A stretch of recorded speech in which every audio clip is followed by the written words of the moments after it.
Hello, welcome to my channel, The Ascension Guide. I'm your guide, Joe Martin. So tonight we have a special guest for the podcast, Melissa Downard. Melissa, would you like to take a moment to introduce yourself, please? Yes, hi there, Joe. How you doing today? I'm great. How are you? Good, good. Thank you. Thank you for bringing me on. This is great. I know we're gonna have a great conversation as we did Yeah, the other week when you're on my Facebook Live. yeah. Yes, my name is Melissa T. Downard. I always throw the T in. I love my middle name is Terry, and I was named after an uncle who died 1 year before I was born. So I always love to share. I just love that. I feel a very spiritual connection to that. Okay. Yeah, I'm a spiritual channeler, intuitive healer, Reiki master, psychic medium, registered practical nurse, and also writer and a speaker as well. And I also have studied with Ascension healings as well, which I'm kind of still learning more about. Like it's almost like Reiki energy healing, but it's even more intense, and it's using healing with crystals and stones. So I'm working into more studies of that is into this year for sure. I got to buckle that. Whoopsie, got to buckle down and study and Interesting. practice because there's always learning, there's always growing. And within the Ascension healings as well, I'm part of a group, a healing circle. Also, we do a plating healing circle, and that's once a month. We do that, and a lovely lady who runs the plating healing circle in Canada is Danessa Lozano. Hope I'm getting her last name right. She just used to live in Canada. Now she recently moved to Mississauga, but she's been running the circle once a month. We meet. It's beautiful. It's through a lot of channeling as well. Her teachers, Lisa and Hank, are from France, and everything is channeled through Danessa, then through Lisa and Hank, and it's through the Palladians and Jesus Christ. It's quite amazing how all the channeling is done to bring forth wishes for healing, which we do once a month, and sometimes it's something that might be healed, sooner, or it might be a few months that we're going to have repeat healings and such. And it's been amazing.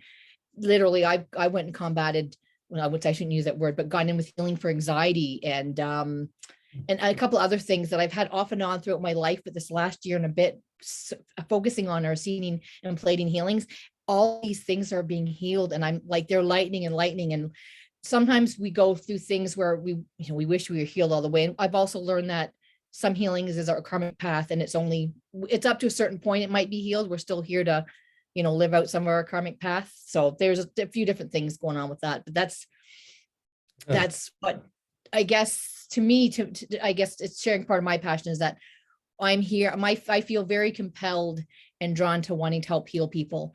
And this came, my goodness, maybe 14 years ago. I started meditation classes with my first meditation teacher, Angela DeHaas in Georgetown, where it opened me up, boom, to very visualizations, to learning all about our chakra, going in, learning about our auras and our energy centers, and how our emotions really affect, our healing, our physical bodies. I'm a nurse as well, so I combine a lot of the nursing stuff with our energy bodies and our chakras, energy centers. So for me, that's how my energy, my spiritual journey started with meditation. And it was to a point where I was so excited. Every Monday was meditation.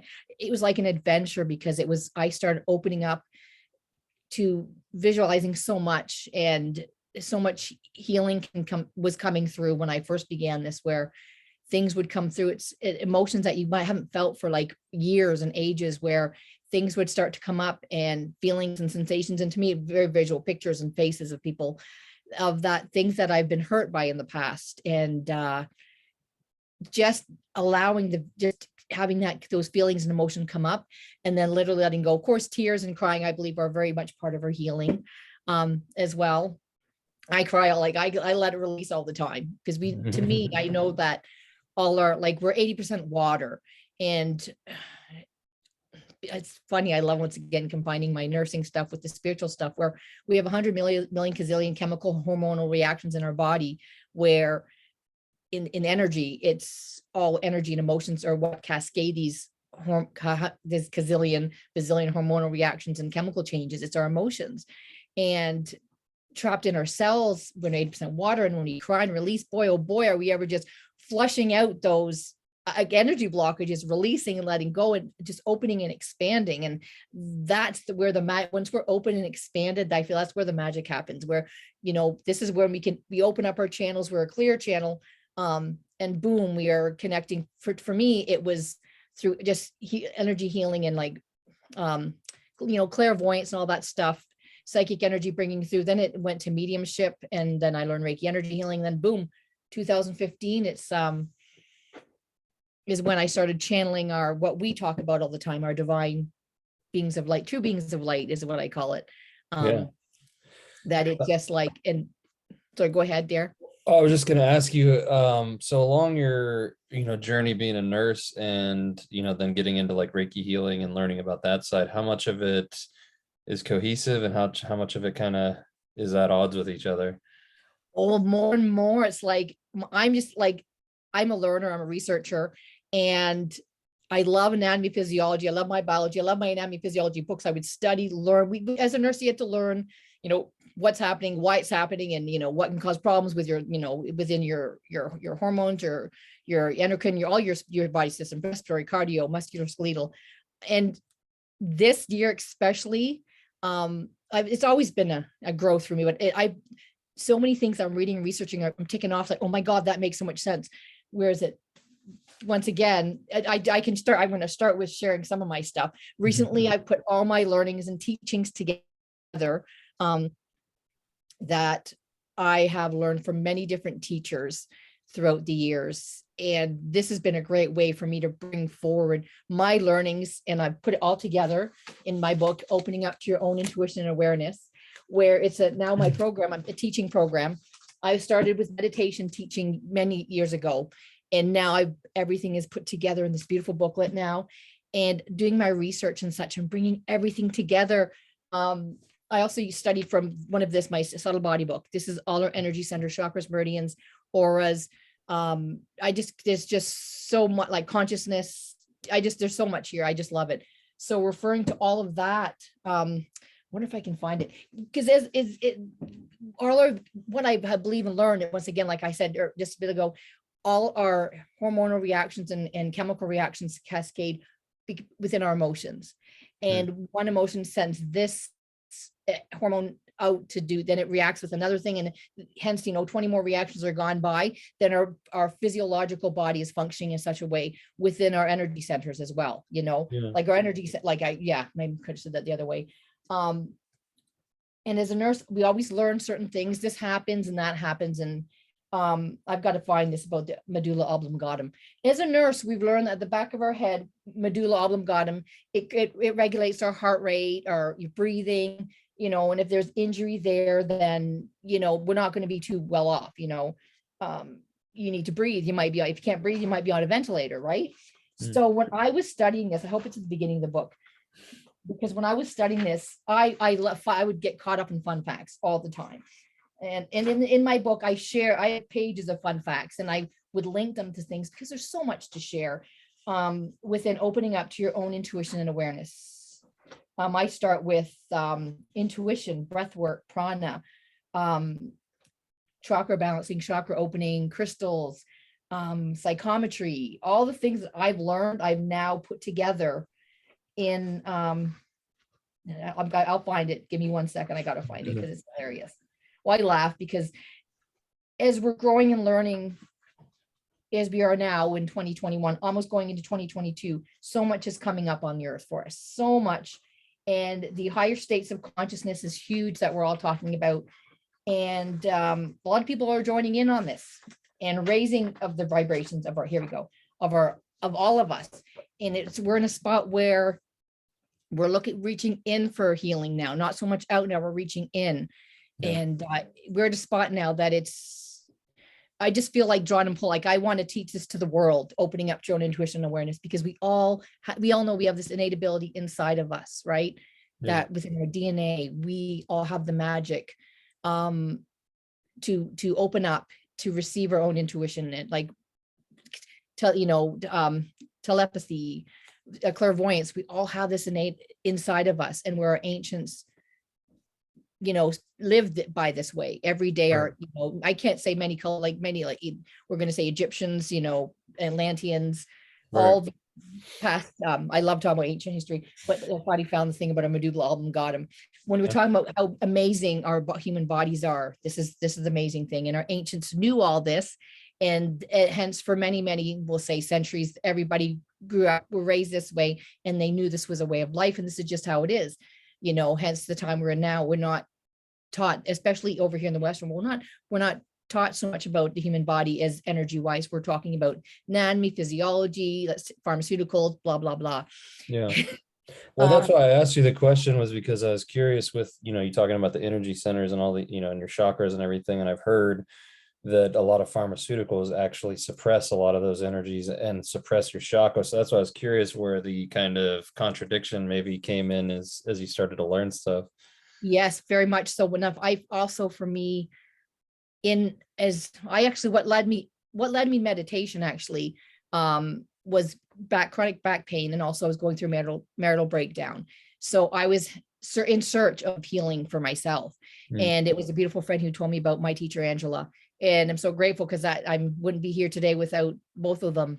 It was a massage therapist actually who led me to acupuncturist, chiropractor, naturopathic, osteopathic, so many healing modalities that just began my whole, you know, here I had learned so much with nursing about the human body, but all the other avenues that, like, it wasn't talked about in nursing school. Same as, like, maybe once we talked about the endocannabinoid system. We have endocannabinoid receptors in our body, which is cannabis, CBD stuff as such. Yeah. That's not talked about in school, but we have those receptors in our body. We have many, many receptors that, amino acids and such will come in and bind to our receptors to build on those chemical reactions, to cascade to the next reaction. Hence, it's our physiology within our bodies of how we are in the world. It's how our bodies function. So that is coming. So within going in nursing, by the time I was getting out of nursing, I did come out because of leg and back issues. But even with the last few years, me being in the nursing, like, still am in nursing, but not we worked in emergency. So that was crazy busy. Yeah. And such. But people, I found that I would be starting to talk to people, so have you tried essential oils for this stress and this for your skin reactions and your rash? Because, the medical system only offers pharmaceuticals. So I started really bringing forth all my help that I'd received from my naturopathics and osteopathics about musculoskeletal issues. Like, have you tried this? Have you tried that? And I really felt the disconnect between some nurses and me. It's I was coming into a wholly different world, and they're all in it. It's a system. And I believe it's a system. Yeah. Things are starting to come down within the system now, but it was a system. Yeah. So just, we learn about the structures of the brain. We learn about everything, right? Mm-hmm. So medulla, I'm back to this now. So I'm all over the place, guys. So we learn about our medulla oblongata. If it's injured, it affects our heart rate and our respiration. So it's not very good if it was injured or damaged. But get this, the medulla oblongata, the structure at the base of the brain, which is the top of the spinal cord, is the principal point of entry of life force, which is prana, into the body. It is the seat of the sixth cerebral spinal center, which is your sixth chakra, whose function is to receive and direct the incoming flow of cosmic energy. Wow, I just love that. The life force is stored in the seventh center, which is the Sara, which is our seventh chakra, in the topmost part of the brain. From that reservoir, it is distributed throughout the body, and the subtle center at the medulla is the main switch that controls the entrance, storage, and distribution of the life force. Oh, wow. How about that, eh? Didn't learn that in nursing school. No. You got lungs, you breathe, and CO2, you breathe in oxygen, it can, breathe out CO2, you get rid of it, there you go. That's your living, that's your breathing. That's not no, this is so amazing. It just shows how the flow of energy, to me, I just know where your energy is flowing all around us, the quantum field, we want to call it the ether. But it's so magical. I can't find the words to say it, how we see ourselves as three physical bodies, but we are so much more magical than that within our bodies. Just know the life force comes in and it's redistributed, and it's I love the word, it's the switch that controls where our life force body in our goes. And hence we talk about energy blockages and emotions, where that's where we have issues and dis-ease in our bodies. And that's where Reiki energy healing comes in.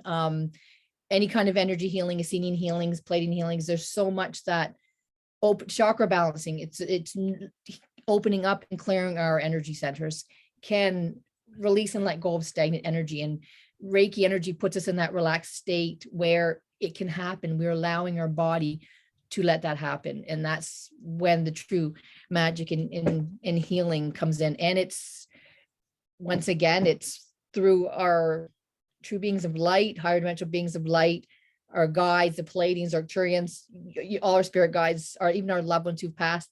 They're all in this magic and mix all around us. Like when we're lying on a Reiki bed or seeing healing table, they're all with us, hanging out, working their energy, the magic, bringing in the healing energy. And so, yeah, I wanted to talk to you about that, because you said about opening chakras and stuff. So it's actually funny that you mentioned that, because I just learned about this the other day, and how you can take a pendulum and put them over the chakra and it'll tell you like what needs to do it.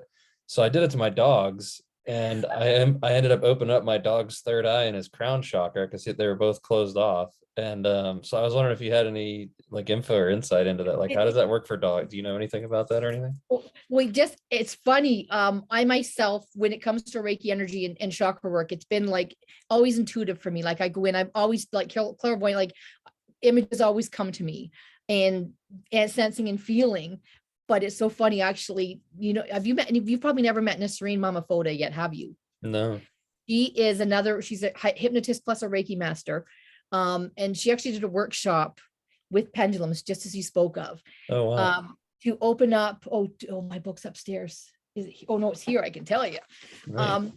We did it was so amazing. We did a workshop with pendulums, and how we actually would, I've used pendulums before. It's not my main staple, but I do like it.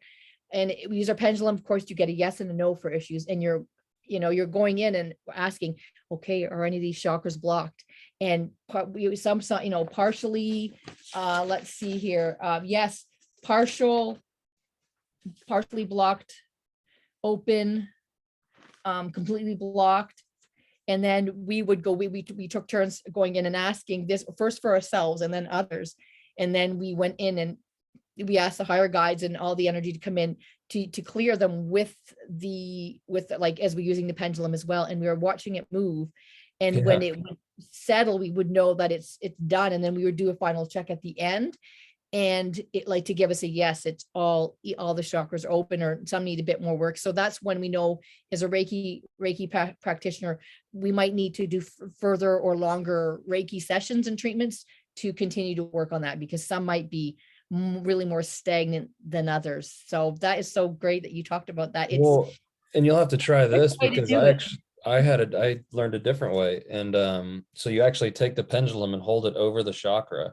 And if it spins counterclockwise in a nice flow, it's good. If it spins like, small, it needs opened up more. If it spins backwards, then it has issues.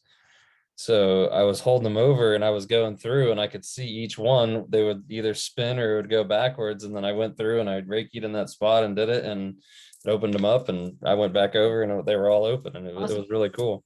That is amazing. See, I think when you program your pendulum how you want it to work as well, or you ask to show me a big yes.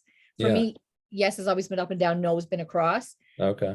But then again, spinning and opening is, many other people use the exact same, I guess, resources with their pendulum to know that how that's going to open up. Is however you want to program your pendulum to work. Yeah. And how it's like, okay, guys, this is what I want a yes, show me a yes, but this way, please. I like this way. Yes. Okay. That's awesome. Sense. Yeah. Do you know anything like with dogs, like what it does having their third eye open, or crown chakras or anything? Because my one dog, everything was open. And then the other one, he had his third eye and his crown chakra weren't open. So I opened them up. Did you notice any difference in their behaviors after you did it? That was my question. Funny enough, the first day, as soon as after I did it, he started playing with the cat for a minute, which him and the cat have had in their short history. It's not been good. So it's okay. So he started playing with him right away. So I was like, that's interesting, but he's still he's like a 10-and-a-half-year-old dog. So he's kind of on the older side too. So he's not exactly playful to the kitten as much, but yeah, it was, little things he seems like, but I'm just curious what that does for animals. Or Well, they're already open in different ways. Like we know, Yeah. for instance, everybody knows you blow the specific whistle. It's a high pitch that humans can't hear, but dogs can hear. Hmm. So just know that they're already, the frequency they're living in, they can see and hear different frequencies and vibrations that us humans can. Same Yeah. as cats. Like literally, I'll see there's certain areas, and I've seen cats, they're looking at the ceiling, they're looking, and they're seeing something, and Yeah. they're looking at things, and we just know that they're operating a different frequency. They're more open than we are. They're Yeah. different. Yeah. And why it was hilarious, like to prove this, like one day I'm watching a show about mediumship on TV, and it was really, really cool. And my one cat, Elliot's right beside me. And it's like, he's there, and all of a sudden he's looking up really quickly, and then his eyes are shooting across the wall. So it's like, okay, point proven there. It's like, he's just showing me there's like, yeah, he's picking up on different energies that, I mean, to me, I usually go in to feel and sense to know, to get information. When I'm sitting doing stuff, or just, in doing dishes, whatever, so I might, I'll get some intuitive hits, but I usually set an intention to go in. I don't walk around open all the time, like, yeah, sure, show me everything. Like, no, sometimes I'll lie down in bed at night, and it's like, I see faces here and I see faces there, and it's like, and I just think it's like, yeah, what am I supposed to do with this? I'm trying to go to sleep. So don't bother. I'm not working right now. So I just have a chuckle. I said, yeah.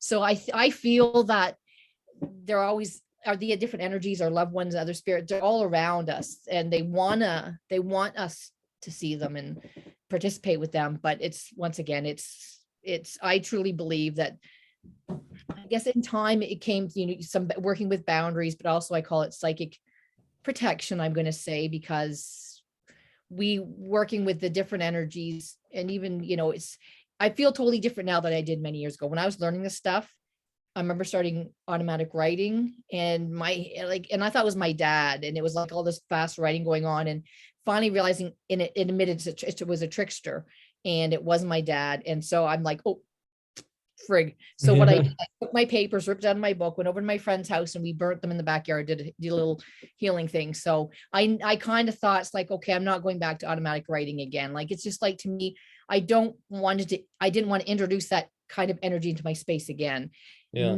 Now, like years later, now I'm channeling and such, and I'm always in a higher vibration, and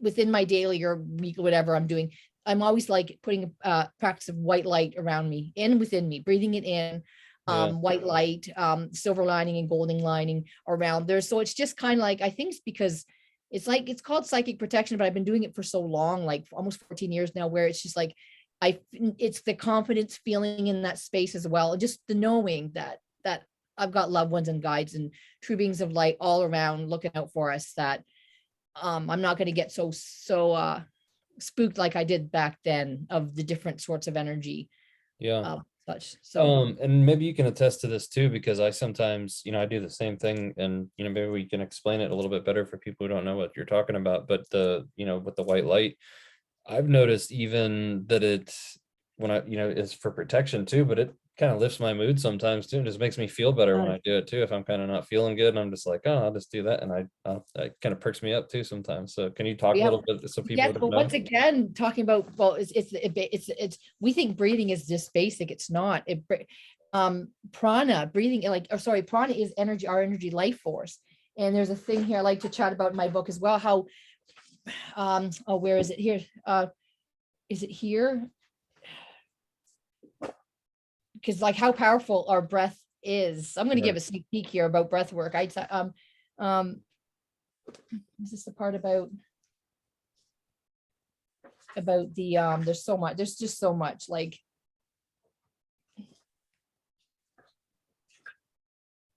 I don't see it right in front of me here. Breathing is breath is the vehicle for our life force. That's the word I'm thinking of. Yeah, breath is the vehicle for our life force. It's not our life force, but it's the vehicle that the prana life force is coming into us. So so once again, even like when I think of white light, I breathe it in. How do you do that too, or do you just imagine it in? I've always breathed it in, but I do kind of both. I imagine myself surrounded by it, and then I also will do breathing, and breathe it in and out sort of thing too. So I kind of do it in both ways. okay, yes. For me, like, yeah, like for me, bringing in it when I just, even when I teach it and when I do any meditations, it's, I start off with breath work and breathing, and the breathing and the white light is what comes in first. But I've always loved, I've done breath work before, like even learning it 10 years ago when I learned breath work, breath of fire. But it's actually, it's called pranayama. And I have friends who are like Indian and Hindi, and they grew up with these. They know every day I say a word. What's this? Oh, I know what it is. I did. And my friend Sue, just like 2 weeks ago, I said, I've been looking at pranayama. And then she goes, yeah, it's a breath of fire. I said, oh, I know what breath of fire is, but I'm just learning the term pranayama now. And Sarah, yeah, there's another one. It's one of the yoga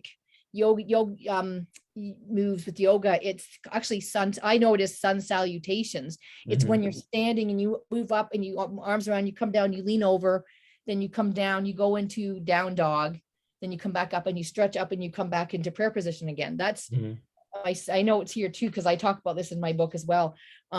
It's, and the idea with the sun salutation, it is great to increase your melatonin, and it's great for seniors as well, who, as they say, as we age, we can decrease melatonin. But what Greg Braden is telling us now is that we can increase our longevity genes. We can change up our DNAs. We can change our telomeres. So when our cells grow and divide, we can, instead of the telomeres being shorter and shorter, we can use our heart brain coherence and breath work to have our DNA and our telomeres continue to stay long.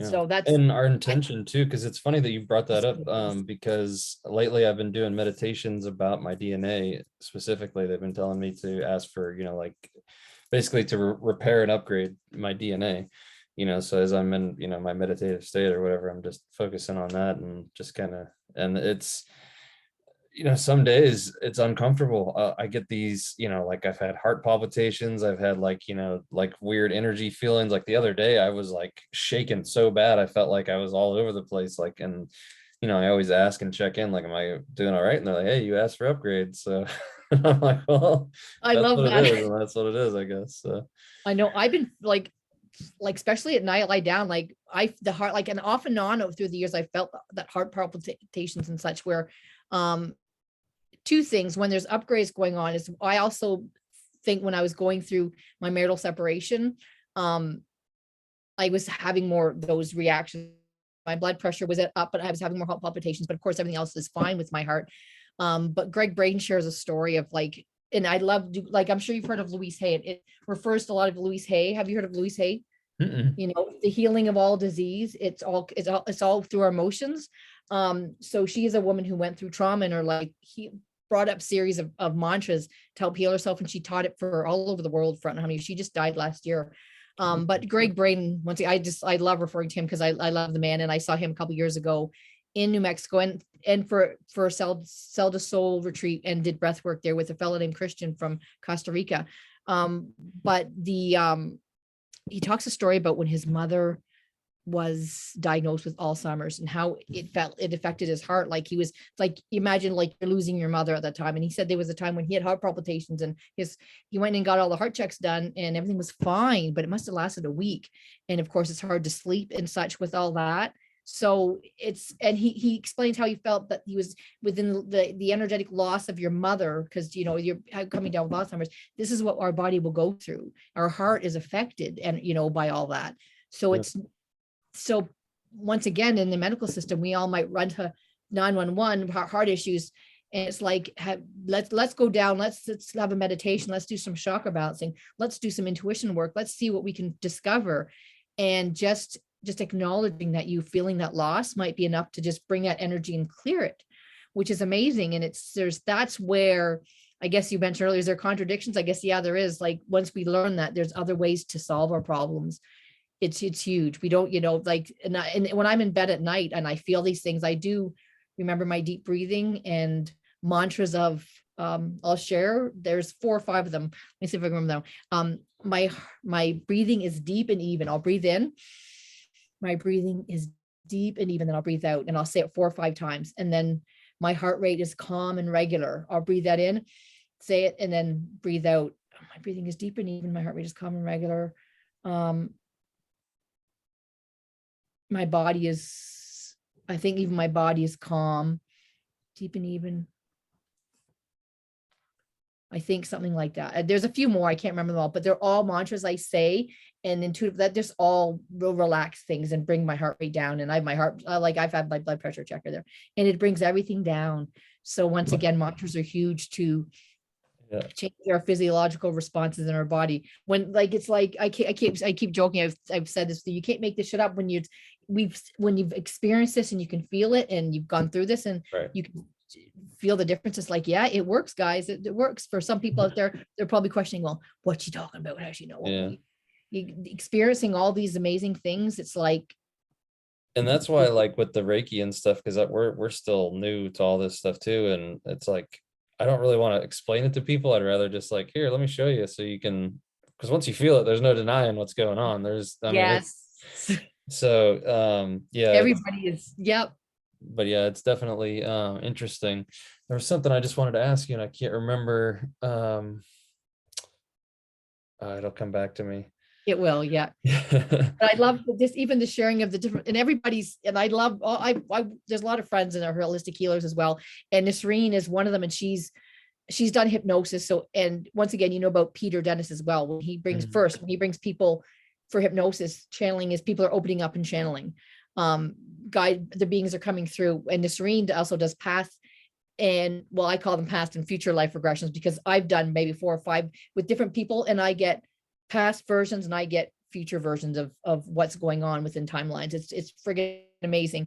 But Nisreen is someone who, she loves the pendulum work, and she goes, I just want to lickety split quickly, just let's balance your chakras. Where for me, I've always gone in, done the meditation, sense, feel, know what's going on. And she laughs because I just want to go in there and get the job done. So it's kind of funny. Like we all just like, we have, to me, different passions. And I believe what comes through is I know and trust what's coming through, and that leads me down whatever path that's going to be helping me see. It's like discovering your gifts is by following what comes through. And if it works, just keep going. Then that's what I felt for me, for whatever. That's great advice, because I know a lot of people with this type of stuff too is, and myself included, like, all right, let's go. I want more. I want, more. I want to do more of this, and I want to open up more. And some people get frustrated by their, maybe the speed that they are perceiving that they're going at, or whatever it is, or maybe they don't fully understand. Because one thing I realized too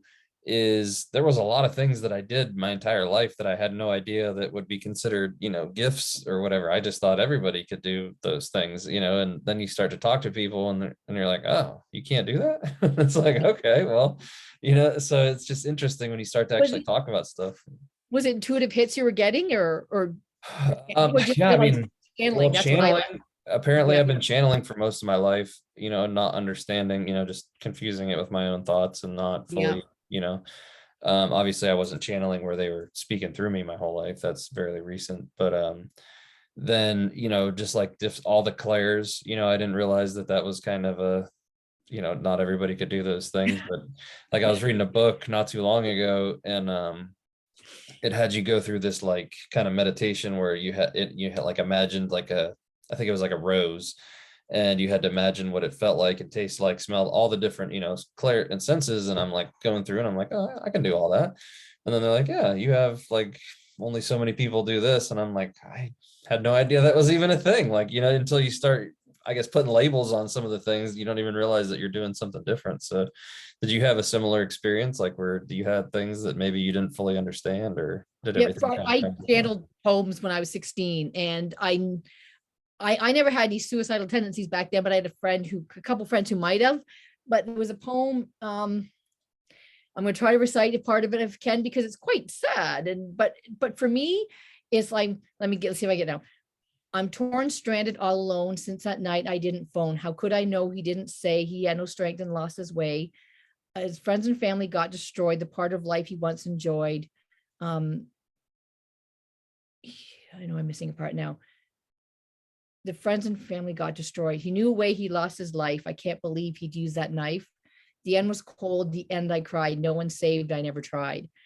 So that, to me, the last line is no one saved. I never tried. Has been I'm getting cold shivers now, because I know that's been one of my guiding forces in my life, that if someone is in pain and suffering and you didn't try to just say, I mean, sometimes we don't know, but if there's a chance you get an inkling that something is going on, try, say something, speak up, give guidance if you can, give hope, because that, to me, to think no one like that, just for some reason propelled me to always make sure I tried to help some way, somehow, if it's just a word or whatever. That's, and then I did a whole bunch of other poems, some about love and some about cool things and some about, being alone and whatever. But it was just, yeah, that's now I know I channel that stuff, because I can sit down now as an adult, and sometimes when I do my channeling, for me, it started, well, the very first time I channeled, I was sending healing energy out east, and I always write down, and when I'm meditating or whatever I'm doing, because I write down whatever comes through. And I remember seeing beautiful glass pyramids at this time. And then I saw myself as a man leaning by the river in like a leather short thingy jiggy, and opening up this leather sachet bag and pulling out a mirror and showing me my true self. And this was 2015, and I already had French channeling at the time. And all of a sudden the words start coming, clear the smoke from your eyes and open your heart, and blah, blah, blah. It went on, and I'm writing all this stuff down. It's like, holy my, I guess this is what channeling's all about. And then like 3 days later, it's like, I gotta try this again. And it's like, welcome to the chamber of council of light within the light beings and archangels and this and that and the other, with all the help women, men, and child on the world, and peace and love and stuff. It's like, okay, then this is channeling. So that time, that's when I went to my other teacher, Heather Scavato. She was teaching channeling with the voice. And that's when I said, okay, I'm going back. I'm going to better start using my voice. But so that's how I learned to use my voice with that. But I started, for me, writing. I can't remember how I got to this point now, but how I channel. It was writing, and then it was the voice. But now for me, if I want to share a channel with a beautiful life, I type it out now. And then I go back and edit it, because the words come, I just, and nothing so clear. I just have to go back and edit it and do all the commas and periods where I think they belong. Because sometimes they don't tell me where the periods are. And sometimes the way they talk is not easy to follow where they should be and stuff. No, the first lines that always came through were beneath it all. And I realized as I was healing, it wasn't beneath it all. It transformed the openings. And for me now, when I channel, for the most part, it's in the now and the knowing we are here. That's just, okay, that's how they introduce themselves now. And that feels more like the Palladians and such, but also, then, I mean, the divine realm feel a little bit different, but I didn't start channeling that till I met Peter and Terry Rayner was doing that. It's like the energies opened up with different energies, and that's just beautiful. And also last year or the year before, I did take a couple extra courses through another fellow channeler, Daniel Scranton, and he channels the Arcturian. He does videos every day. He inspires me. I want to do live channelings every day. But he transcribes them every night too. It's like, boy, oh boy, that's a lot. But in his classes, you would feel the energy of the Hathors, the Creators, the Arcturians, the Zetas. I've done that. Jesus Christ, and a few other energies, and the Palladians. That's what I was already channeling. So that's the cool part, I think, now, as well as we're learning and growing and expanding, and when something comes through, this is what I share with everybody. No one trusts whatever it is. And once we get our ego and let that step in and say, well, I don't know about that, we just like let all your thoughts go, and whatever's there, let it out. Whether you're writing it or recording it, let it out, because it's energy. And once you let the energy out, you're making room for more stuff to come in. So that's one huge thing I've learned, and I share that with people. Like, out of your head, out of your ego, just, it's there, write it down, record it, and then more will come. That's interesting. So I thought it was interesting. And I think it was Peter who made a video the other day I was watching, and you just said something about it where you started channeling. I don't want to say, I guess lower level would be the best way to describe it, but and then you like kind of had to upgrade to the divine beings, so my first channeling session was with the archangel, and the energy was insane. Like I'm like on the table feeling like I'm all going like this, like jerking. shaking. Yeah, that's how it starts. Your body's jerking. Yeah, I remember those. So I'm curious how, if you could explain that, or what you know about, because I had no idea that was even that most people usually channel lower because of the energy, separation or whatever. And I actually have something to share with that too, but go, if you know. I remember learning within the group at Heather Scavata's School of Miracles, with everybody would, like, my body would twitch, my leg would twitch, or my arm would twitch, or my neck Yeah. gently twitch.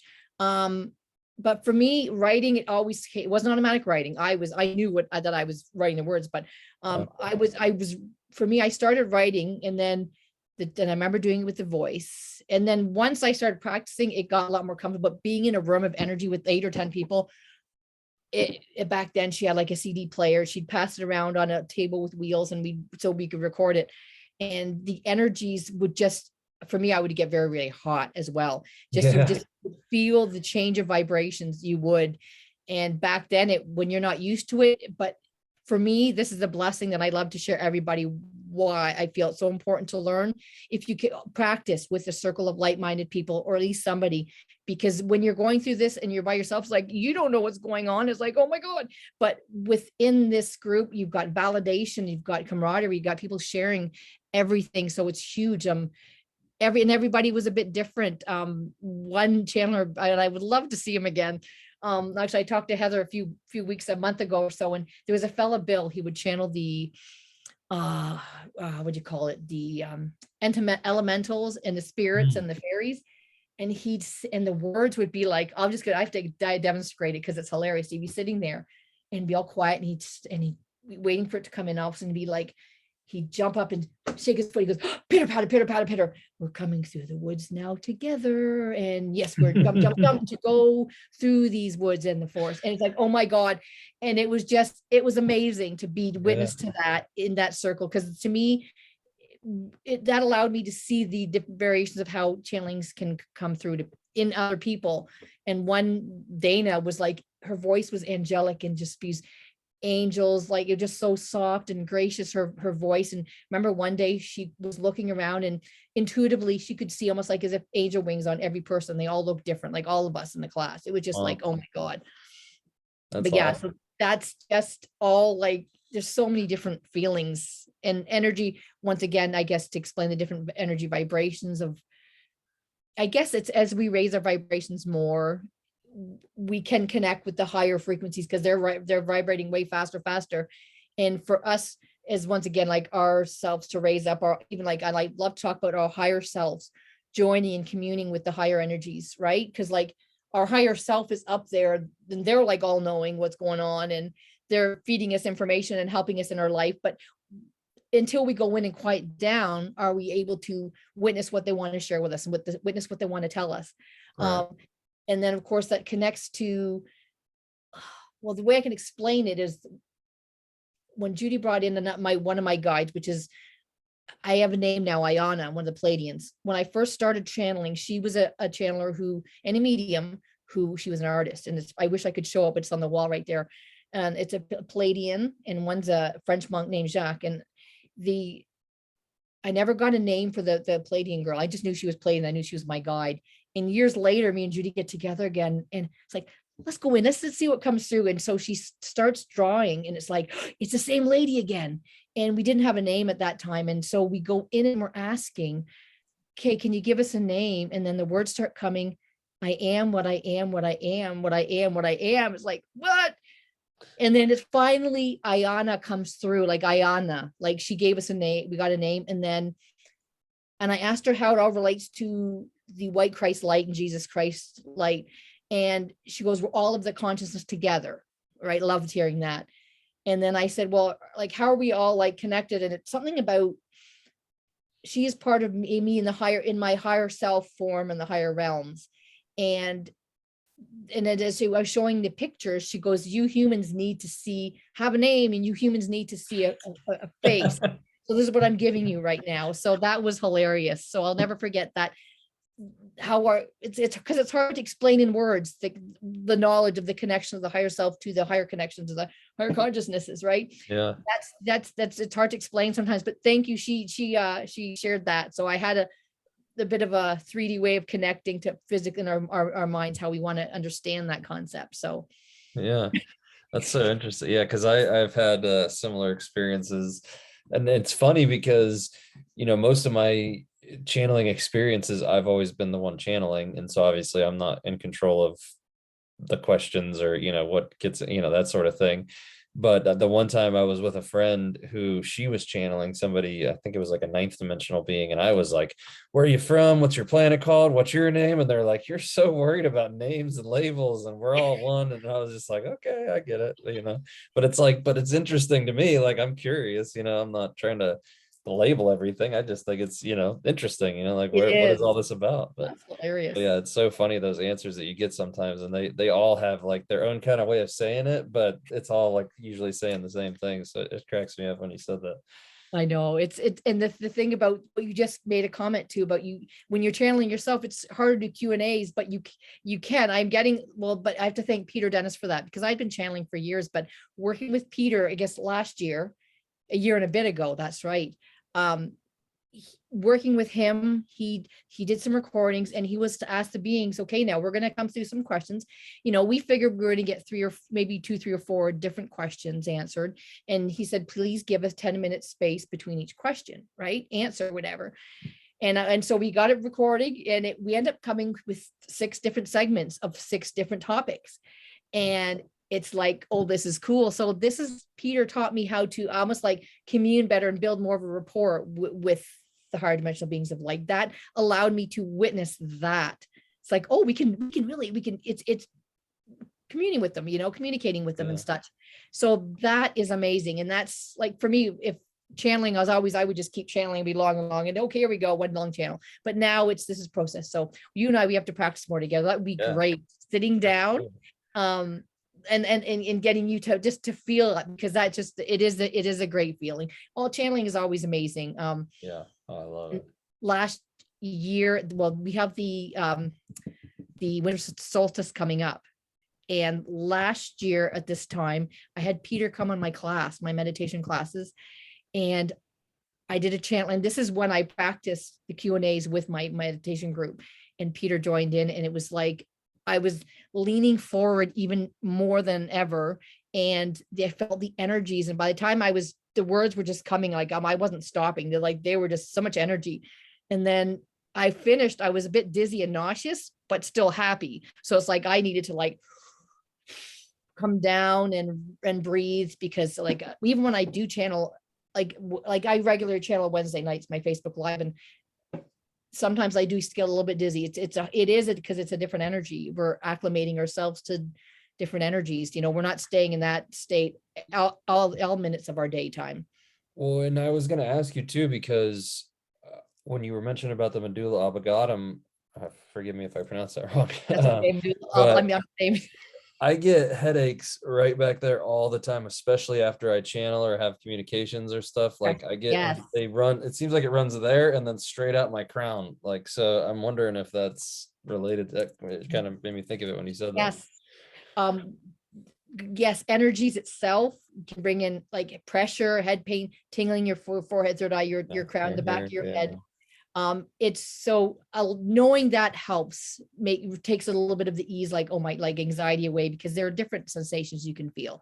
So no one trusts that. Yes, the higher energies are moving through your energy body, and breathing, and remember to breathe throughout the process, and allowing yourself some time. Where for me, everything I've done when my learning has been gradually and slowly over time, everything I've done. Like channeling it was gradual, but it was like, boom, it was there, but it was still everything has been gradual. But what I'm witnessing now with everything in the world, people are opening up way quicker than anything. But the exact same experience that you were talking about, when I'm doing my classes, opening up to your own intuition awareness. I hope Anne won't mind me using her an example. She's like her crown chakra and third eye are always buzzing, and she would feel almost a little bit more head pain going on. And it would take hours, and she lets me know it takes hours for it to simmer down. So that I'm seeing, it's like, but it's happening quickly, where people are starting, like they're opening a little bit, and all of a sudden, boom, 3 months later, they're doing mediumship, and then they're starting to channel, like they're writing these things down, like they're channeling. And it's happening like this now, where that's what's happening. It is. And you know what? And everybody in the class, I think, are teachers as well, because Anne has been almost every week now for the last month and a half, she's bringing through meditations, there's crystal in her head. There's a crystal, but no, was it crystal in her heart, crystal in her head? And last time it was like 2 crystals she's witnessing with her in her bodies. And we talk about we're crystalline beings and such. And she it's like she keeps bringing this stuff through that I've never heard before. That's That interesting. she's seeing this in meditation. It's like, well, this is cool. Like she's teaching me. I was going to So ask you about those upgrades, because that's kind of a lot of what I hear is, they call them ascension symptoms or whatever, people are going through. And, maybe you could talk about that, because like you said, even just knowing, with the energy, I mean, I always assumed it was, had something to do with the energies or channeling or something when I was getting these headaches and stuff. And I refrain from using aspirin or anything anyway, but, maybe somebody else who's kind of going through this, what kind of things maybe might they experience that instead of reaching for aspirin, maybe just know that you're kind of going through some growing pains, so to speak. yes, I know that's the thing, like the headache pain or the nauseous, like once in a while I might take a grab, I'll be honest. Like sometimes I do, depending on what I'm doing. But like tonight, like I'm like even when I'm connecting, like I feel a little bit, but not enough. Like, but sometimes it gets severe and I got stuff to do. I might grab, but try not to, of course, because we do, our bodies are our vessels, and we do want to help keep them clear and free, keep them free of pharmaceuticals, and we are going to be able to open up quicker to be better channels. So yeah, just I think always acknowledging that take note of what you're feeling and share it with someone, whether reach out to another fellow light worker or somebody, and talk about it. If it's, especially if it's concerning, just being in more enlightening on the topic itself will help you move through these changes gradually, because it can be some days when you're more intense, like lately the exhaustion, the tiredness, the fatigue has been strong, and reaching out to so many other light workers, they're feeling the exact same thing. It's like, what's going on? These energies, and then the heart palpitations, especially this past week. And I just experienced something over this past weekend, and I know I'm not alone now because I've reached out, but a lot of emotions and crying were coming through, like things that would make, like, issues of being upset about something that it might make me upset, but it was like hours on hours, like you just sit there and all of a sudden it's coming again. It's like, and feeling pain, but crying and releasing and letting it out.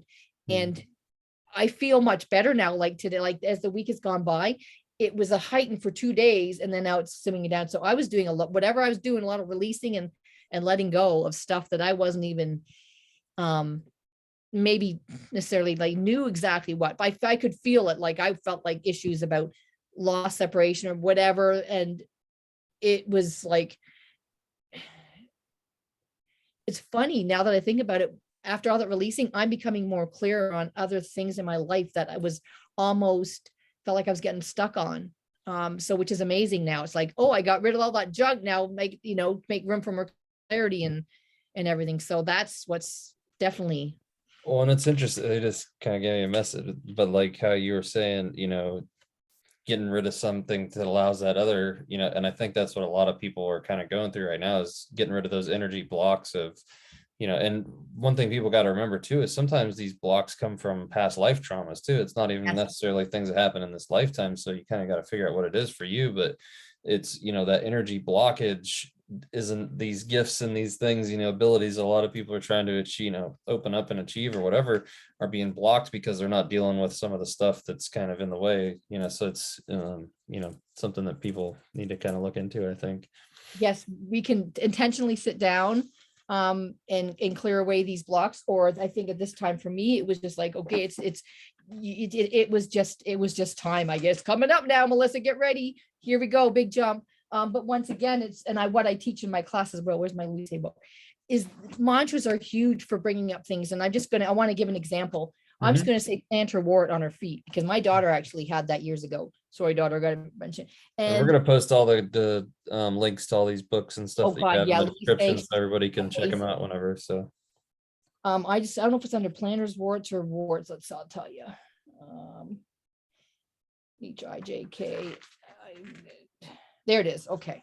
She had plantars warts for almost, I'm going to say over a year, we treated it with the prescription stuff, put on the feet, put the duct tape and tape over top it, weeks and weeks. And I think we would see a little bit of improvement, but then it wasn't gone yet. It's like, what do we have to do now?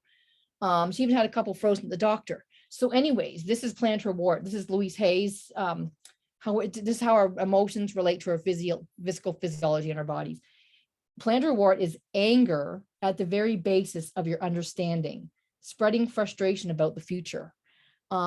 we were going through a separate, like we already talked about separation that last, like it took 2-3 years to get through that and sell the house, but she was going through that. So just imagine anger, the very basics of your understanding. And she, all of a sudden these like friggin' plantar warts come.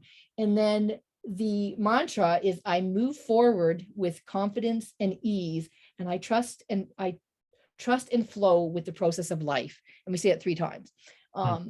And the funny thing is, my daughter, like at my ex's place in the basement, wasn't finished, but she had this dolly that was carpet all over top that you could roll around on. And she would sit on it and roll around in bare feet. And she'd tell me, I remember about a little bit after she moved, she was, Mom, the plantar warts are all gone now. She goes, I think it's from being bare feet walking across the basement floor. I said, well, it might've been, but I think it was resolving the anger that she was feeling, because they just, to me, how quickly she said they disappeared after all that time physically treating it. It's like, oh my God, it had to been the clearing of that emotion of anger.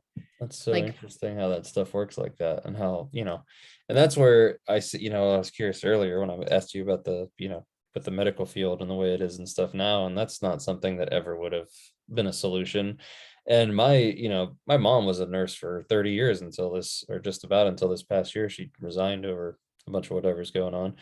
But and so I grew up in the medical field with, everything was prescription this, prescription that, whatever. But I remember I went to the VA one time after I got out of the army, and I don't even remember what it was for, that I was, I just remember I said, hey, I'm feeling this, and this, or whatever. And the doctor goes over to this little black book and just thumbs through it. Okay, you need this pill. And I'm like, I could do that. Like, is that what the medical field is now? Is you describe a symptom and then you find what pill is associated? Like, that's what that was kind of part of my like awakening to the medical field. It was just like, I could do that. Like, you don't need to go to school for 10 years to learn how to do that. I can read what it says, like I can do that.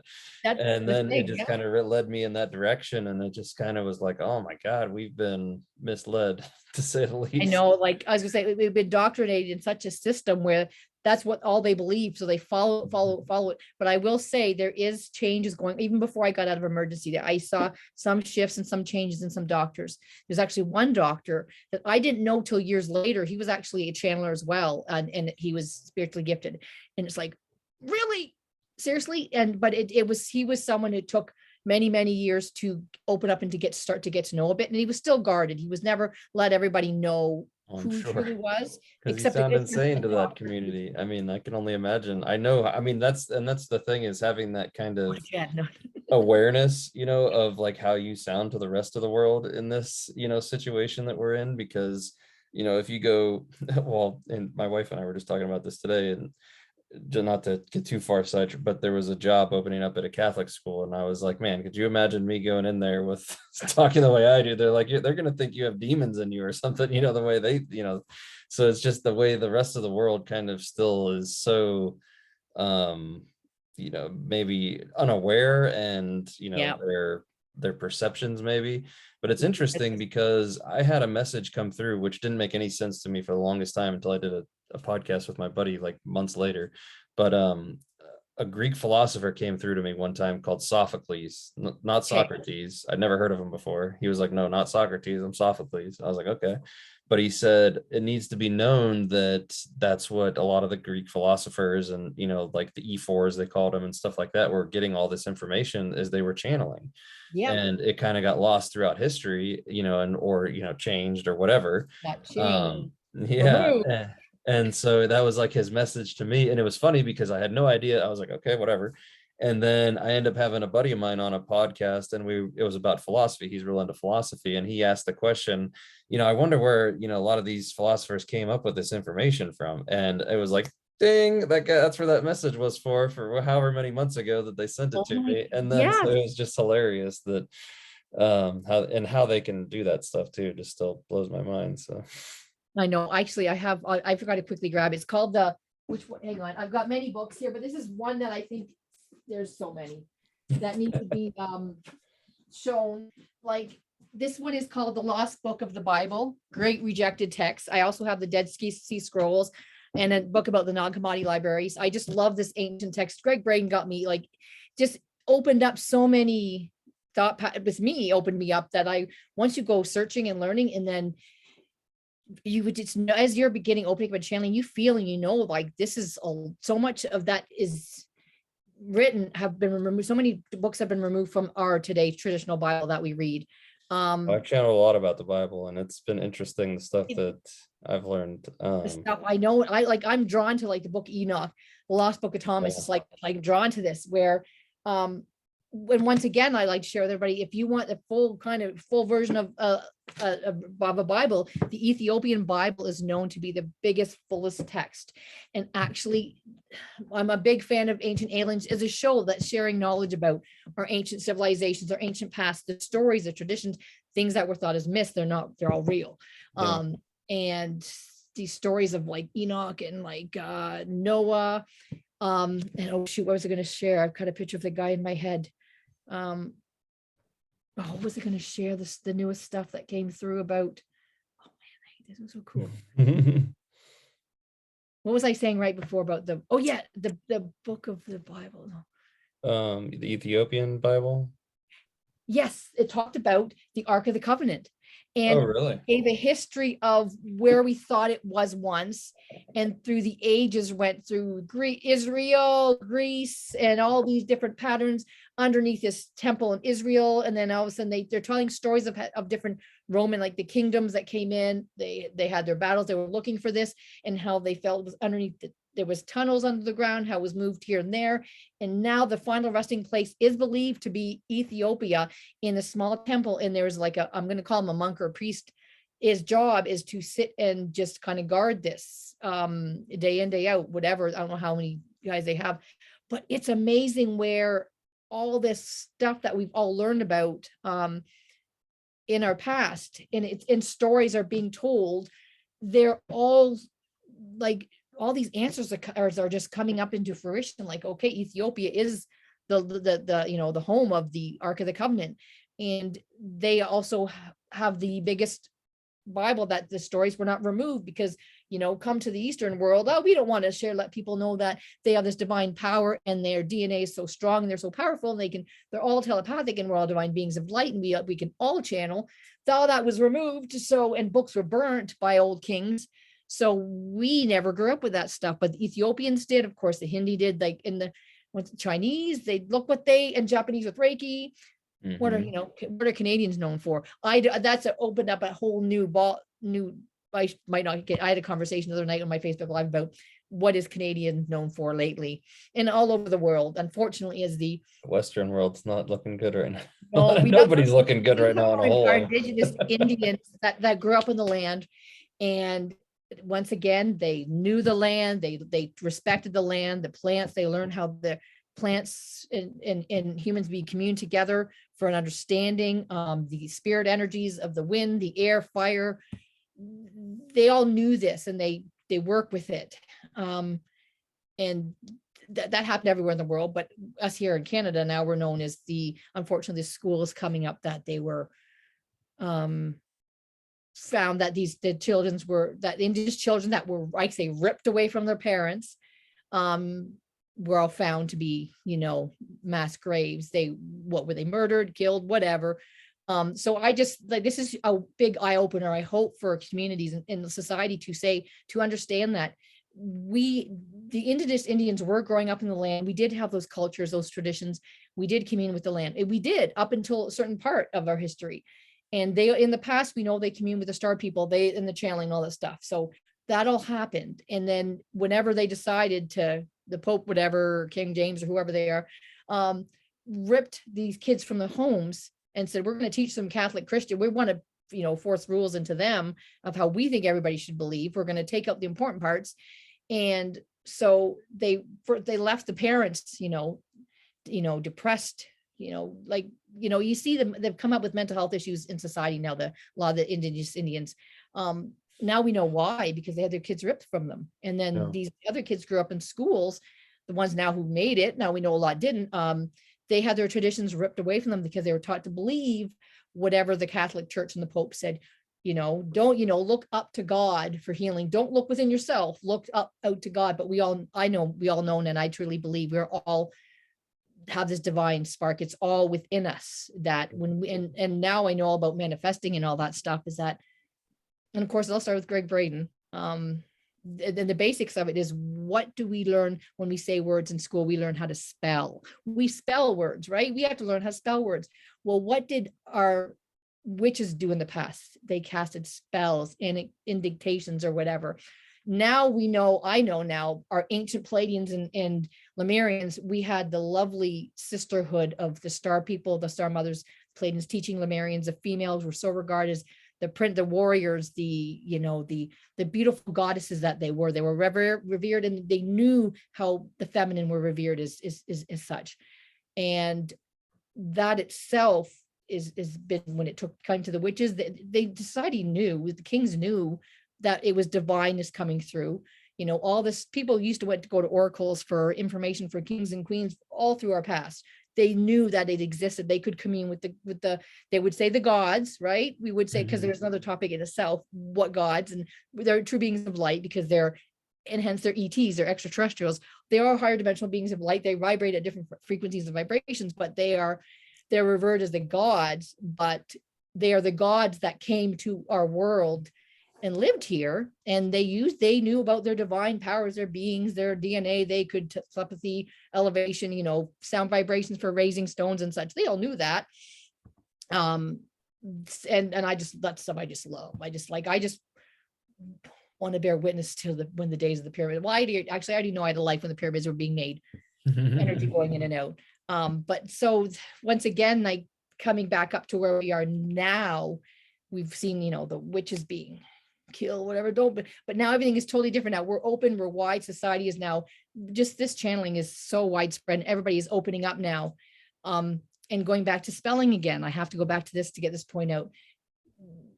The whole version of, say, the law of one, manifesting in abundance and such, where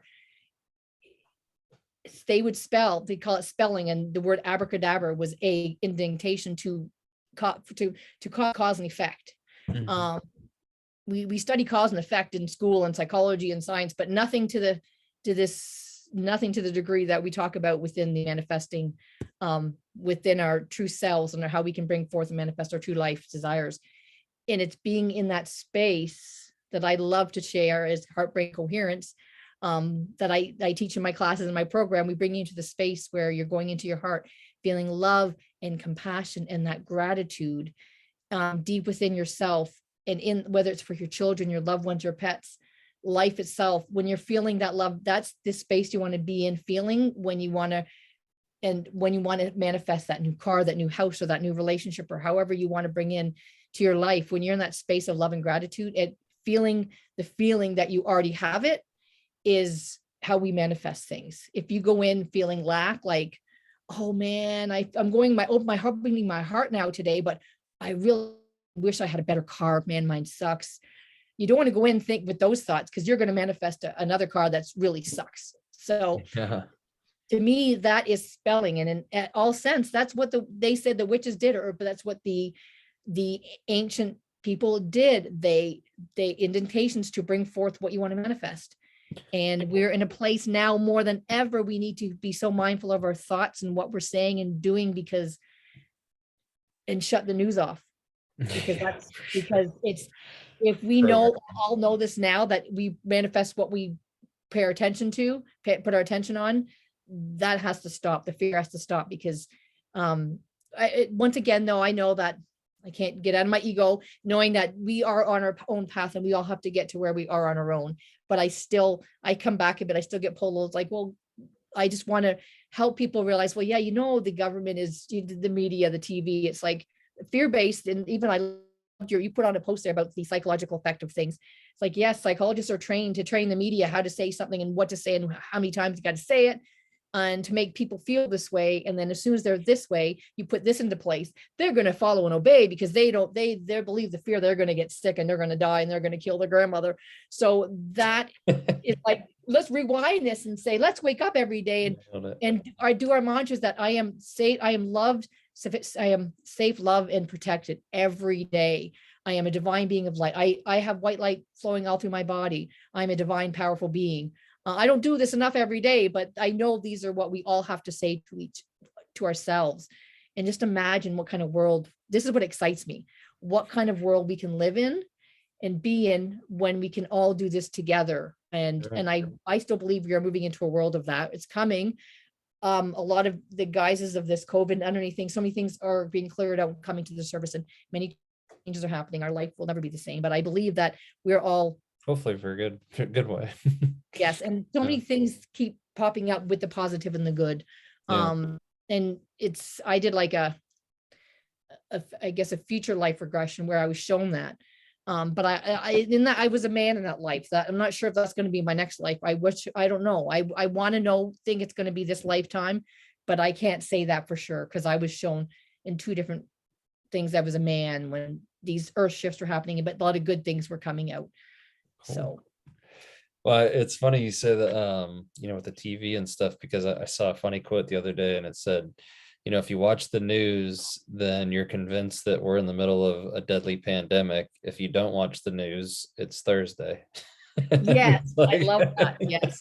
Because it's so true. And I was just having this conversation the other day too, where I really believe now we're at the point in history where you can almost just go outside and observe and say, that person doesn't watch TV. This person watches TV and watches this channel. This person watches TV and watches that channel. Like you can almost just see based on like the actions and like the programming or the words that they say. It's like you can just tell, like, and it's so sad because most of the people don't even get it. Like you just were, explaining how it's, controlled by the government and how that, they're not journalists, they're CIA operatives for the most part. Like they're part of this program to make you believe all these different things. Like people don't understand that. And so for them to go from, I believe everything that I see and I'm told and I repeat and do what they say, to now I just have to rethink everything I was ever, it's hard for people to come to those conclusions. So that's a space we're in now. And I think that's what is a calling. I guess I know you feel it too, because you're putting those messages out there that we're in a time now where people are going to wake up and the first thing to come up is anger. Like, what the hell? What the beep? I remember the very first time I ever heard there's ETs on the planet underground, these draconians. Like, what the heck? I remember sitting out after meditation class, like, Angela, we got to talk. We have to talk. What's going on? I'm hearing this and this. And she's like, yep, it's all true. Draconians underground. But she goes, let's not focus on that now. And she even gave an example of her son at the time going through thoughts and feelings. But like, yes, but now where I am now, I'm in a much different place. I'm not going at it with fear now. I'm going at it because we've grown so much. Love, vibrations, healing. We've done so much healing that we know that whatever's going to happen, we are divine beings in a human body and we're going to be okay.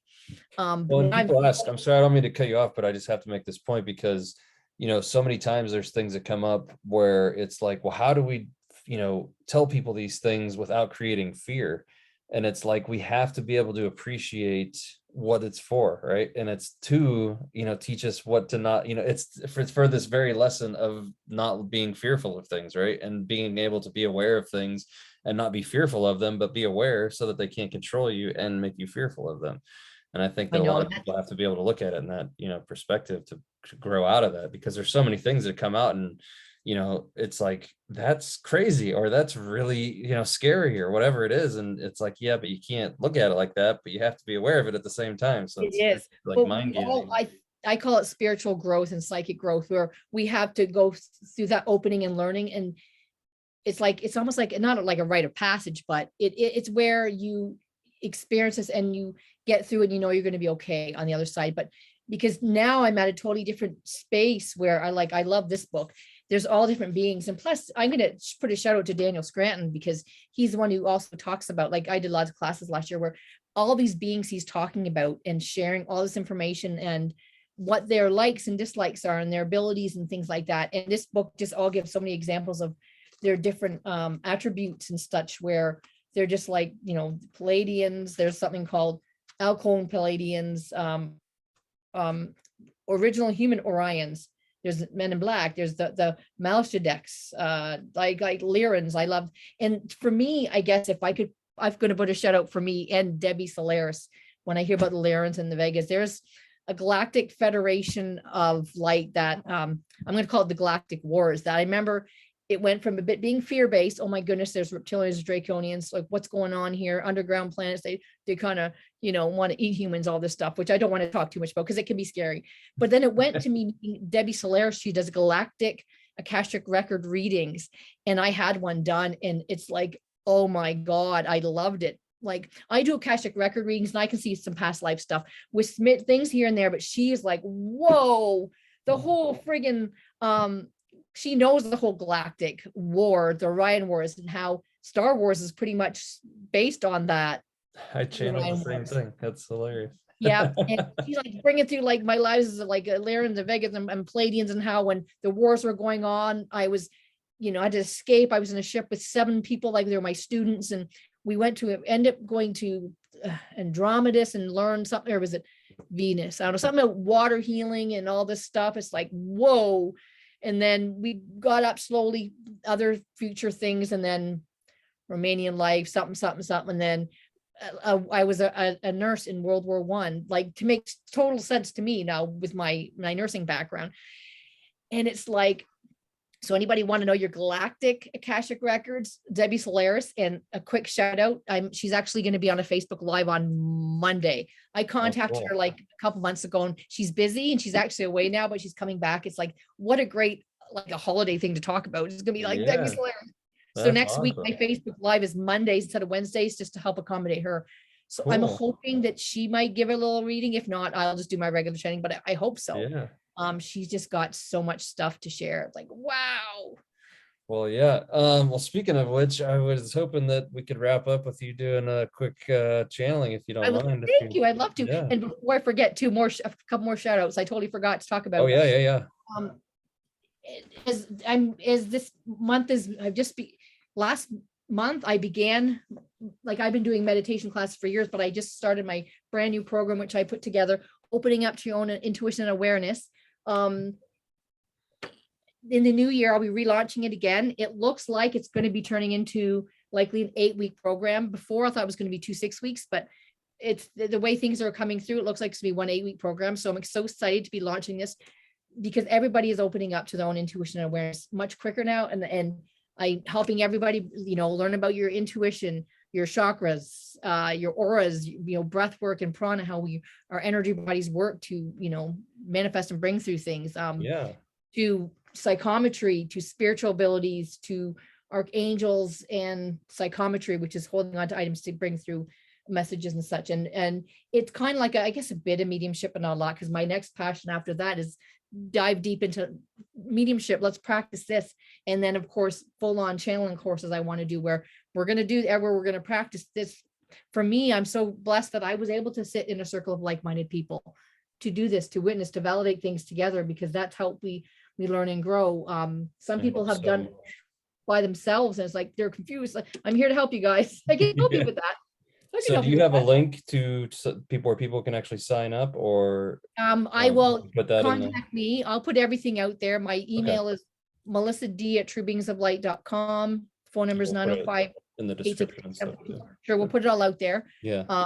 Because I did put this out with Meetup, and what's the other one called? Nisreen, help me with it. Oh, figured out the other one. Eventbrite. Okay. So and my website is out there as well. Next thing is Christmas times. Christmas times are here now, and I do offer gift certificates for readings, Reiki energy treatments as well. I also do I do many different kind of readings, but I also do a soul purpose reading where I combine everything together. I combine a little bit of psychic medium stuff, channel messages from our spirit guides, and Akashic record reading. I combine that all together for soul purpose reading. So I love sharing that. Beautiful. That'll help you get on your new path. That's a good Christmas present right there. If people are full purpose reading. Yeah. And then and of course, if anybody needs an idea for a gathering for the holiday season with your work or your friends, I do group readings, and I do in person or online. And I kind of have a few different variations of how I do it. So it is on my website, or just contact me. And I've also recently launched what I call a healing divine package, where I've put together a few modalities of 3 Reiki sessions, a meditation chakra balancing exercise together, and also a soul purpose reading as well. I'm calling this my divine healing package. Just it starts to bring out a lot of bring through things for you to help you release and let go of things, as well as learn, heal, and opening up your own intuition awareness as well through all this healing. It's a beautiful thing. That is. And last but not least, Beautiful Life magazine is another beautiful place I contribute my channeling messages to. And throughout Beautiful Life, we are bringing in networking groups and meetings, and we're all actually doing group coaching together, which I'm now part of as well. Mentoring people, especially entrepreneurs within the mind, body, spirit work. This is exploding now this year. Everybody's, with what all we're going through, it's going to be exploding. People reaching out and needing mind, body healing and soul healing. That's what I that we are just, is a Beautiful Life magazine. We've come together, all these healers, we're just reaching out, and we're all here to help everybody in this time that we're all coming into now. That's beautiful. Yeah. That's Lots of awesome. healing You got so much going on. Yeah, that's great. I know it's exciting year. Like Yeah. we're always growing, always learning, always moving forward. Yeah. So cool. So yes, well, shall we go in for a channel message? Yeah, sure. Do you have anybody? So how, just real quick, so people watching, do you, when you go to connect, because this is what I'm aiming for right now, is that this is my next step right here, and they've told me this is where I'm heading. So when you're going into this, do you just set your intent with the beings that you want to connect with, or do you just kind of open yourself up and whoever wants to connect, or how do you do that? For this, I don't trust that what messages needs to come through will come through. Lately it's been the Pleiadians or the divine realm. I feel that lately, but through learning in classes with Daniel Scranton, we can go in with an intention and ask, okay, I want to bring through the energy of Jesus. I want to bring the energy of the Arcturians. And we can set our intentions, and that's fun. We got to do that together. It's a fun way to experience that. I can do it in meditation, and I can ask questions and go, but I can't, I'm not gonna say I can't, because I don't want to, but I'm not able to yet, or haven't figured out how to yet, where I can just do it myself and have them come through me. But I also understand that it's kind of pointless if there's nobody there to talk to them also, in a way. What, So. we all have recording devices. That's what I did. Yeah. You have an intention, like, okay, this is I want to channel the Hathors. Okay, hit record and go in, and no one trusts that the messages will come through the Hathors, and then I'm going to come out of it and hit stop and say, okay, now guys, that's it. I'm going to bring through the Zetas right now, and hit record, and then that. Yeah. Interesting. But it is practice too, because it's not only just that, it's the feeling and the sensing. How does each energy feel to you? And each one does feel different. Yeah. And that's, the fun part. Well, and I was going to ask you that too, because I feel like I see it more, because like when I channel Jesus, I see he's always right here. I see him in my right. He's always on the right, and he comes in the same way. His hands kind of come out like this. Like it's always like the same for me. And then Araya, I kind of just know, I don't know. And sometimes I see them. And one thing I've been doing lately too is I've been very just asked, like, was that me? Was that you? Who was that? And sometimes I hear, hey, that was you, or that was Jesus, or that was Araya, whatever. So yeah, I was just curious how, that works with, how, because I know everybody's a little bit different in how because I know a lot of people say they feel the energy more, which I don't know. Like I feel it, and especially when I first started channeling, it was like Jesus's energy is unparalleled to anything else I felt. But now I feel like I'm more used to it, so I don't feel it in the same way that I used to. It's like almost, like you kind of get used to it. I don't know how to. Right. That means you're coming ready to open up to experience something new. Now you have your baseline. Now you know what that feels like. And to me, and it comes with time and practicing, and once again, raising our vibrations. For me, the energy of Jesus, like years ago, it came into meditation, even before I was channeling. In meditations, I just remember walking by a river with Jesus. When you lock hands with someone, you're walking with your arm down and touching each other. I remember walking by a riverside and looking at Jesus' face like that.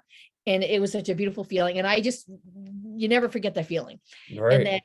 And then the time that the message came through was going through my separation. I was in my bedroom, and up to the far right, like you said, Jesus is upright. The knowing came to me was lay your burdens on me, let it go. I'm here to love and support you, blah, blah, blah. So that message came through at that time. And that was like just out of the blue. Obviously I was open, I was in bed, I was ready to go to sleep. So you're in more of that space where you are more open. Yeah. Once again, I do like you, I usually set an intention when I channel. I know that, well, so I don't know, like there's so many different experiences you can have with, when I'm with my daughter, we can both be sitting, we're in the car together, and I'll say something and she goes, I was just about to say that. And it happens all the time. So we know that we're picking up on each other's energy, just, and that's, and I want to share that we're all able to have the innate ability to do that as well once we open up. So I think you're getting ready, Joe. You're getting ready there with yourself to.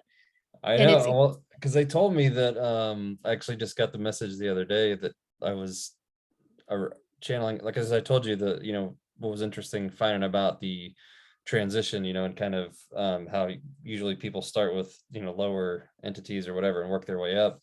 And they were kind of starting me with an archangel, I guess, to move me up to Jesus, because I guess that's my next step. They said is I'm going to be in a lot more communication with him. So I got some messages from him the other day, and so I guess it's going to start going in that direction more. So yes, we're gonna have to sit down. We're gonna have to do Q&As together. Yeah, for sure. I'm excited. And the fun thing is that when we do get that stuff put together, like learning from what Peter shared, like how he recorded and he used his video craft to segment them and put a title each one. Like there's so much we can do with this content. Yeah.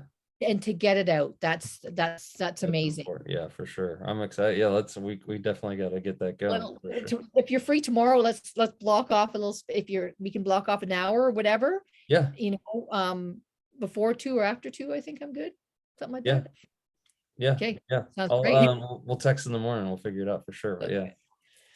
But yeah, if you want to go ahead with your message, and then when I do share channeling now with people, I invite everybody and I ask you, open your arms up, don't cross your arms, because we're all in a space to receive at this time. So I start with some deep breathing and breathing in white light and opening up your arms and your legs.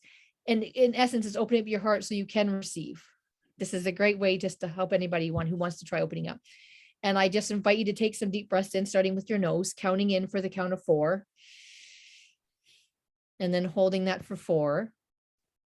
And then breathing out for the count of 8 with your mouth.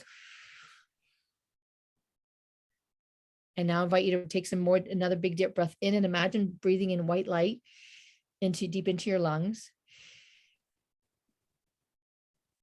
And now as you exhale out, just imagine letting go all the stress, negativity of the day, and letting your shoulders fall away. And we'll keep breathing in more white light. And now imagine this white light being infused from your lungs all into all your cells in your body now. And once again, breathing out any stress or negativity, and just letting those shoulders fall away even more. And breathing in again. Okay.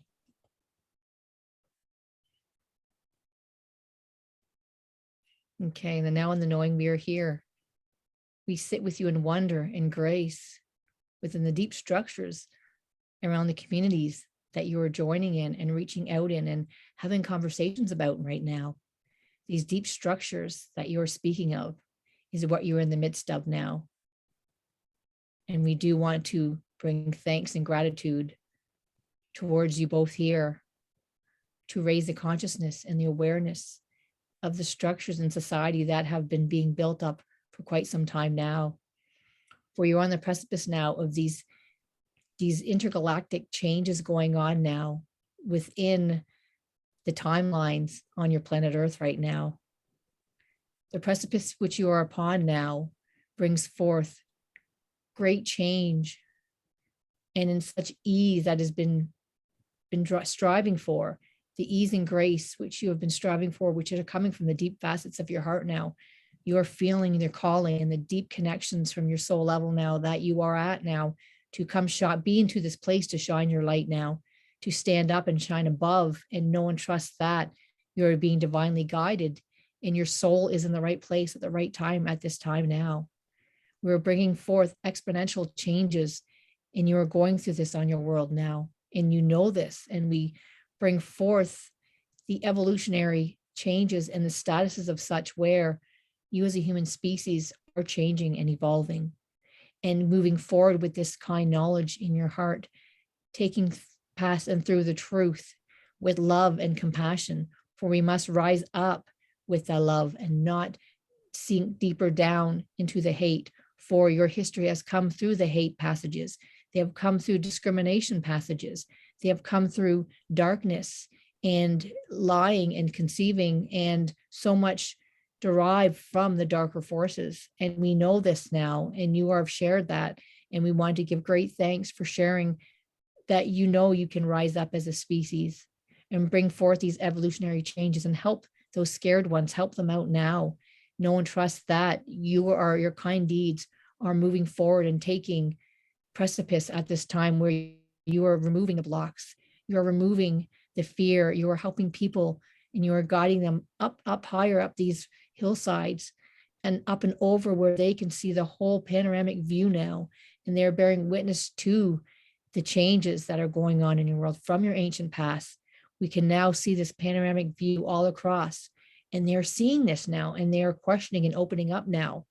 And they know that so much has been denied or taken away from them, but they are now learning. They have this deep within their heart and soul, the divine beingness of the humanist, to move forward into a world that has been taking much aim now to change in this evolutionary passages now.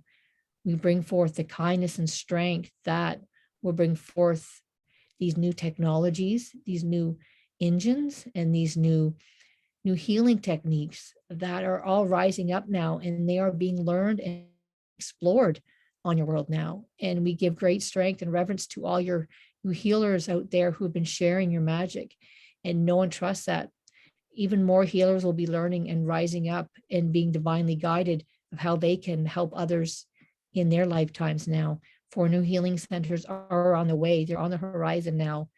And as Earth slowly is and moves and wakes up even further, these healing centers will be spreading out all along your horizon now. And people will be searching and receiving.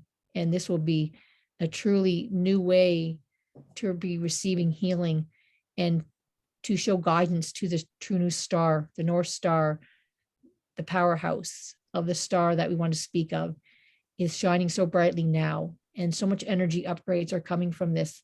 And this is the evolutionary process you are all feeling when you dive deep into your feelings of ascension. These energy codes are coming out from the star, and we want to keep elaborating on the power of these upgrades deep within your DNA. So hold on tight. It is rising ever exponentially more and more now. You will feel more ascension symptoms, but you will be divinely guided. And you have built this beautiful circle around you of uplifting, guiding beings of light and fellow light workers, where you have this guidance and support.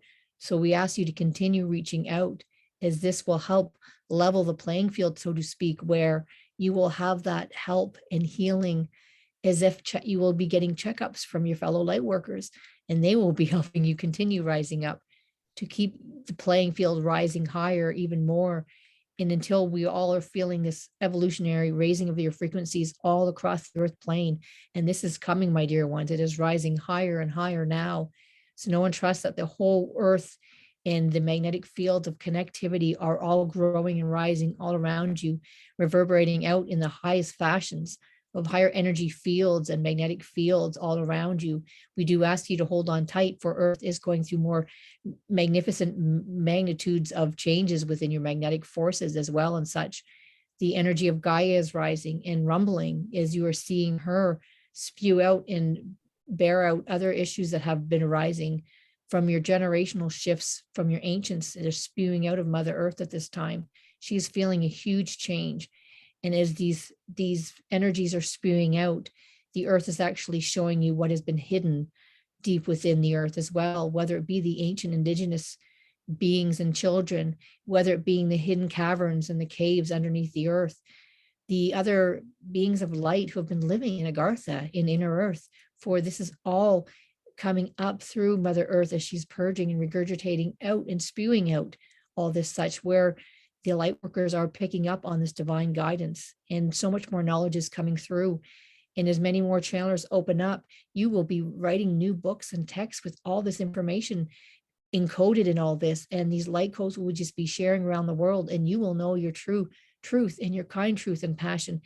just as the ancient Egypts knew within the pyramids and the Sphinx, there's so much knowledge of your ancient past and your divine truth, all within these caverns in chambers to be discovered, which have been discovered, but will be shared with humanity very soon now. So no one trusts that. Your pathway is lighting up as you take each step on your stepping stones. The lights are getting brighter and brighter as you take each step forward. And we want to thank you with gladness in our heart for bearing witness and being brave and sharing your truth out there within the world at this time. For this internet is allowing you to cast forth so much knowledge and bravery and strength, and to share your light with so many now. So we ask you both to continue doing this, for we feel it in your passion, and we know that you have the courage and strength to carry on with this sharing of this knowledge. And this is your truest purpose on this planet Earth you call home at this time. And us with the Palladians and within the Galactic Federation of Light, we're all guiding with you within your worlds, within the ships all around your planet at this time. We are just feeling this divine connection and the shifts moving forward. And we are here in an instant and always here. And you know that, always here guiding and helping you. And for those to be newly awakened, we ask you to continue to look up to the stars, look up, and on those certain days, we will give you glimpses of us more and more. And we know with dear excitement that will bring forth even more followers and remembrances of who you truly are. Your ancient past and histories are coming to the surface, and you all are remembering now your true guidance and purpose. And it's all coming to the table and onto the floors now. And deep within your heart, all this DNA and light codes are being lit up, and the more knowledge is just being exploded out within your world now, and you're feeling this. And as you're guiding others with this knowledge, just be the light force and the guiding force of strength and reverence. And this will help bring others moving forward on your planet Earth now. And with strength and guidance and reverence now, we want to thank you once again. And we'll go now with peace and love and light. And within it all, you know you are the guiding forces. So keep up with the strength and love and shining your light. And be love and hope be with you all now. Amen. So much. It was whoa. Woo. They're getting faster and fast. Like it's like, whoa, I can't keep up with this. Okay. It's amazing. Thank you though. It's a blessing. It's once again validating everything we spoke of.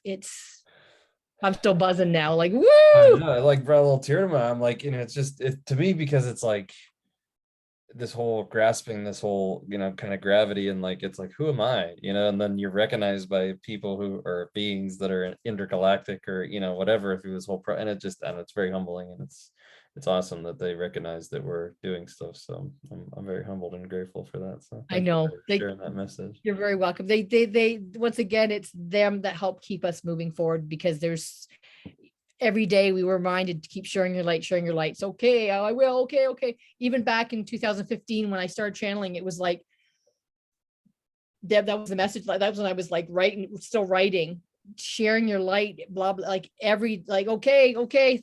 Got it. Like, yep. Sharing my light. Kate won't stop. Okay, good. Yep. I'm going like, yeah. Okay. So yeah, even how I've changed, expanded how I share them, it's still always there. Yeah. Well, that's so awesome. That was such a great message, and very much more relevant than probably even you can imagine. So very cool that it and it's interesting how they kind of and I hope that it seems like sometimes they're speaking like right in the center of you, and it's like, oh, okay. And it may seem broad in general, but no, they know exactly. It's like, okay, like I said, you can't make this shit up, because things come through that it hits you in your heart, and you say, okay, thank you for that, I needed that, right? Yeah. And just certain words, it's like there's no coincidences that I happen to be thinking that I didn't talk to you about it, and they just happen to say certain things, and it's like there's no way that's coincidence. I know that's the thing. When we can share and validate the stuff together, it's more meaningful than it ever could be alone. And we're not meant to be on this journey alone. We're truly meant to be here and guiding and helping each other out. And I believe right now we're soul family. This is there's no coincidence we've come together at this time. Even at this time, not just in the broad scope, but in the other smaller segments of our life. Why have we come together this time? Oh, you're on this path with this. Well, you guys souls are coming together because you're going to work together, like guiding this. Like, I truly believe that. And well, they mentioned the buildings, which I think I talked to you about before, that I'm supposed to build all these different buildings and stuff. So it's just I don't know if I mentioned them to you or not. I can't I think remember, but stuff- and I think something, I can't remember now though. yeah, but I mean, Oh, it's that's just certain things that it's just like, man, it's very cool. But I don't know if I talk to so many different people now about different things. I can't remember who I say what to now. So it's I like, know. if I get some confused, forgive me. But That's yeah, I can't remember if I was talking to you about them before. But they, those healing centers that they talked about, they're like, I know what it looks. They showed me. I felt what it feels like on the inside of them. So they're supposed to be. And I've met other channelers that have drawings of them. Like it's amazing. It's so oh, crazy. yeah, it's funny. I'm seeing a purple glow off to your right side of your room there, and now it's going more bluey. What the heck? There's purple again. Oh, that's my light in the back. Okay, just changing. That purple color is part of the actually it's kind of like this purpley color as well. Yeah. In the healing centers, I've just visualized it. Like I've got a visual of what it's a tall crystally building with this that color purple is part of the crystal walls and blue, and I think some red.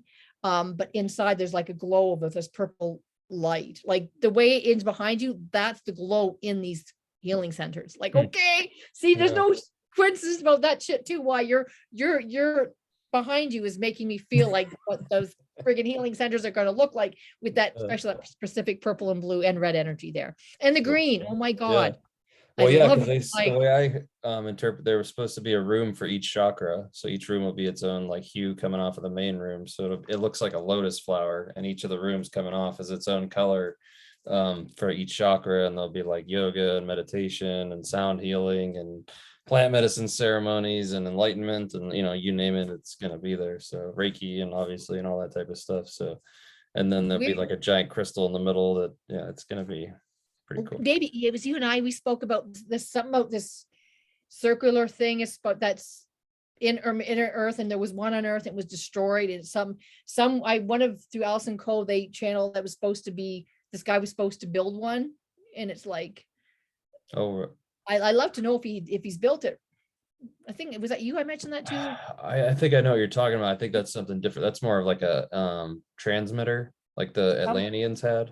Yeah, I think so. That we Yeah, were yeah, getting yeah, yeah. close I to know. that. I think Yeah, conversation it's had like something almost like like an artificial moon that they used to have, and that's supposedly what caused part of the fall of Atlantis from stuff I've channeled, but that kind of got misused and so I know this thing overloaded got itself. damaged on Earth. It's got to be rebuilt, and then that Yeah. guy was, but for good purposes, like all for good. Well, it was originally used for good purposes, Yeah. and then it got hijacked by the bad Atlanteans, I guess, and then it overloaded it and made it explode. And so supposedly, from what I've channeled, that's where the Bermuda Triangle is wherever that thing crashed.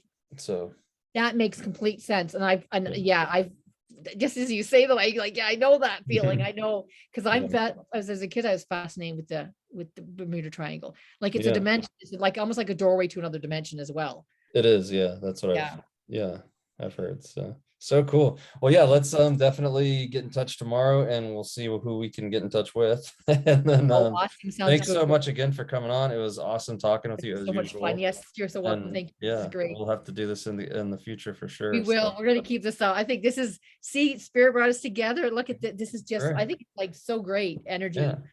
And once again, Melissa, we'll have all of your stuff, your books and everything that you have to offer in the description so that people can find you and get a hold of you, and we can all help each other and growing through this process. I guess shall I email you all the good stuff? Yeah, just send them all to me and I'll post them all in the links whenever I post the videos. So Oh, thank you, my dear. Actually, you know what? I might be able to, half that stuff is, I think, in my YouTube page. I think I can just copy and paste it and email it to you all together. Perfect.